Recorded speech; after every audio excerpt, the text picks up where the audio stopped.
The Property Pod. Welcome to The Property Pod with Moneyweb. The property sector is an ever-changing sector. And in this podcast series, your host, Suren Naidu, chats to movers and shakers in the property industry. You're listening to South Africa's premier property investor podcast.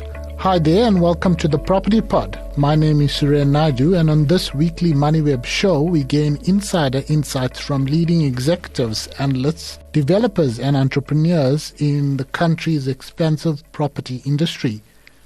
South Africa's super-regional shopping centres are largely world-class, but when it comes to perception, it's all about sentiment, and one could argue it's also about PR, social media and even Google reviews. Now, the country's major centres will need to up their game if they are not on top of it already, with a new shopping centre index launched by industry researchers Urban Studies. The Urban Studies Shopper Index for super-regional centres was developed to measure and compare shopper experiences in mega malls.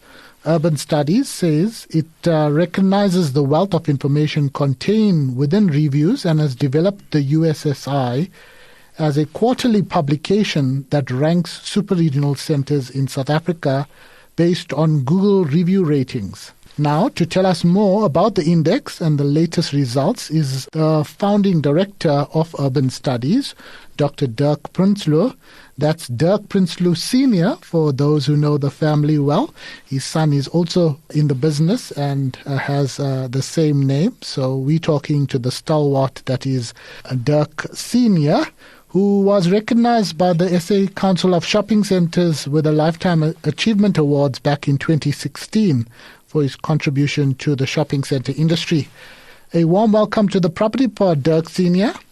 Thank you very much, Suren, for having me on your program. Yeah, it's a family business and we already 34 years in operation. So I'm handing over to Dirk Jr. Soon. But it has always been a privilege for us to service the industry. I've got a little bit of a question at the end about the company, so maybe you want to share a little bit more at the end. But what made Urban Studies launch this index and how long has it been in the works? Do you want to give us some background into the whole index? Yeah, in the year 2000, I attended a shopping center conference in the United States, and the theme of the conference focused all on service. To offer good service to their customers, to improve service levels, and to really focus on service as such. And then in the year 2004, I went back to the States, and it was noticeable how the service levels in each of the centers improved. I walked into a store and the people will say, "Good morning, sir. Can I help you, sir?" Walk into the next store. "Good morning, sir. Can I help you, sir?" So that was really a good improvement, but it was driven by a strategy 4 years earlier. And I think that is something that we need in South Africa. We wrote a couple of articles in 2018 regarding service levels in South Africa, and then with the availability of so many Google reviews, we decided to launch this Urban Studies Shopper Index, focusing on Google reviews and start measuring the quality of service in South Africa and to set certain benchmarks and then to take it further and to start improving these levels and to set this as a long-term goal of how we can really improve the great industry we already have. Dirk, can you share some insight into how the index is compiled and which super-regional malls are included, etc.? You did say it's based on Google reviews, but there's a whole process and analysis that goes into it, but some insight into the famous centers that our broader readers will recognize. Yeah, the Google reviews is the main source of information. You can go into any shopping center, do your shopping, and then go home and make use of Google reviews and rate your experience on a scale of 1 to 5. So most shopping centers in South Africa have got a good rating, but there's a very important lack of understanding and using this information. There are literally hundreds of thousands of reviews available, and it's almost impossible to analyze these reviews by hand. So with the availability of artificial intelligence, AI, it has become easier for us to analyze that data and to get a rating on an annual basis for a shopping center. You can do it quarterly, you can do it half yearly. You can start comparing different types of shopping centers. So the use of AI is making the work much easier and much quicker. How it works is that you get a rating out of 5, and that is then summarized into a figure for a particular shopping center.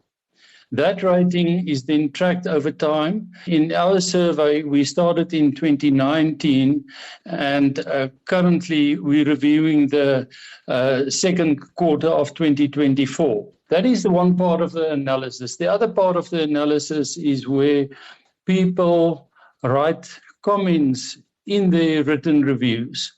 They might mention one word, or they might write down one sentence or one paragraph or a number of different paragraphs. So it becomes possible to analyze those words, those keywords through AI, and then you get a certain theme.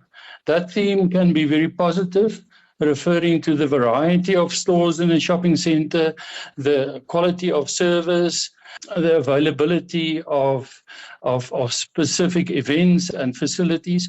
All those positive things can be analyzed, but also all the negative things. And the negative things can refer to unfriendly service, security problems, parking problems. All those things becomes available, and then you can start understanding the strengths and the weaknesses of each of your centers. Then we decided to make use of this information to analyze the super regional centers in South Africa. A super regional center is classified as a shopping center larger than 100,000 square meters. And in total, there are 12 of those centers. And these centers normally have a very wide variety of stores and a very good tenant mix. It serves a very big trade area. It also offers a variety of restaurants and eating places and coffee shops, but also entertainment. Most of your listeners would have been to some of these super regional centers, either on a regular basis or from time to time. And these centers are really the big centers in South Africa, offering a very good variety of different stores and other facilities. Just in terms of those centers, perhaps you want to mention a few names before we go to the not-so-surprising top center in South Africa. Yeah, obviously the best known is Sandton City in Sandton. Then in Pretoria, you've got Menlyn Shopping Centre, a very large shopping centre, well established over a long time. Also in Johannesburg, you've got a number of super regional centres, but a number of older super regional centres like Westgate, Cresta, and also lately the expanded Fourways Mall is a very popular center on your show at the moment, and a lot of people are writing about it and commenting about it, and I'll also come back about to that. But then in Durban, you sit with a Gateway Shopping Centre, and you also sit with the Pavilion, and then in Cape Town, Canal Walk and the V&A. Okay, I threw it in there, but it's unsurprising. The news is already out there in terms of coverage of your report. And the V&A isn't really a surprise that it is, being rated as a top center, with it being such a top tourist attraction in the mother city. But I just thought about it, like the V&A doesn't really fall into a super regional category. Why was it included? Yeah, that's a very interesting question. And the most important is the fact that all super regionals are mainly classified according to their size. And the size bigger than 100,000 is the benchmark. The V&A shopping center is below that, around about 70 to 80,000 square meters. So practically it is not a super regional according to size. But if you look at the role and function of the V&A, it falls the role of serving the whole of Cape Town, serving the whole Western Cape region, serving the whole of South Africa, all tourists going down to Cape Town, as well as overseas tourists. So the role and function of the V&A is definitely that of a super regional. And to include the V&A as in the lower category wouldn't have been right in terms of the role and function the center fulfills.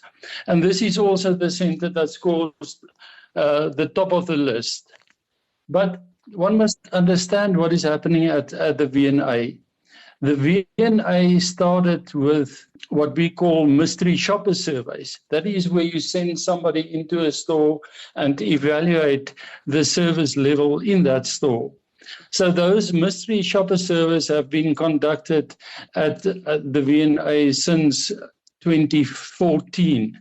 So they, at a very early stage, realized what it is to offer good service. They use those mystery shopper surveys to train their tenants and also to award their tenants.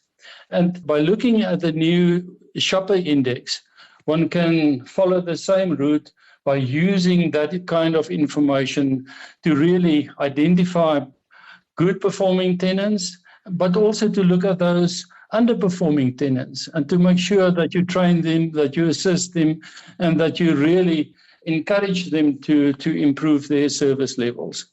And this index can also be used to promote not only good service, but to increase the total performance of the whole shopping center.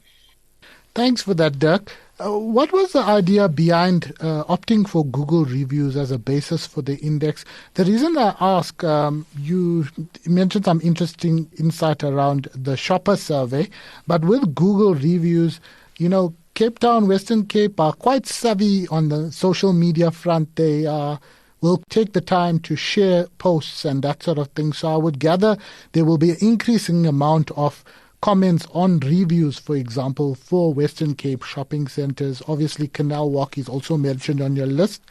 Do you want to comment around that? Yes, very interesting. It is not necessarily the social gatherings of people that increase social and Google reviews. It is mainly driven by each and every shopping center where they promote and encourage their shoppers to fill in the Google reviews. For instance, Canal Walk in Cape Town has got amongst the highest number of Google reviews, while the V&A, although it scored the highest, the number of Google reviews for V&A isn't that high. So it all depends on the marketing team in a shopping center to encourage people to fill in the shopper reviews and to get feedback and to act on that. Thanks for that insight. Very interesting there. I didn't double check on that, but would you like to highlight some of the other key takeaways from the latest index? Because as I mentioned in my intro, the index probably will grow in stature with the different centers upping their game since you guys are putting them in the spotlight, as it were. Yes, I would really encourage people to make use of this index and to encourage the shoppers to get more reviews and also the retailers to encourage their customers to make more use of reviews. Because if we can increase the reviews, we can really improve the industry and the service levels. But the big findings in the first one, and the first one was released about 3 weeks ago, and the rating for the 13 different super regional centers included in this shopper index range from 4.36 to 4.77, and this is out of 5. So you can already see that the rating of our shopping centers and our super regional shopping centers are already on a high level. But there is a lot of room for improvement. But what the index is also doing is it's out there. People are getting aware of this, and this is now becoming a competition amongst shopping centers for that first and second and third spot, almost like the Tour de France. Tough fighting for those positions, but it is very important to understand that the level of our centers are already good, but there's a lot of improvement that we can still apply at our centers. Immediately, if you get the detailed information from the shopper index, you will start understanding what are the positives and what are the negatives. And it's mainly those negative issues that needs to be addressed. Another important finding is that the newer centers in the country are scoring at a higher rate compared to the older centers.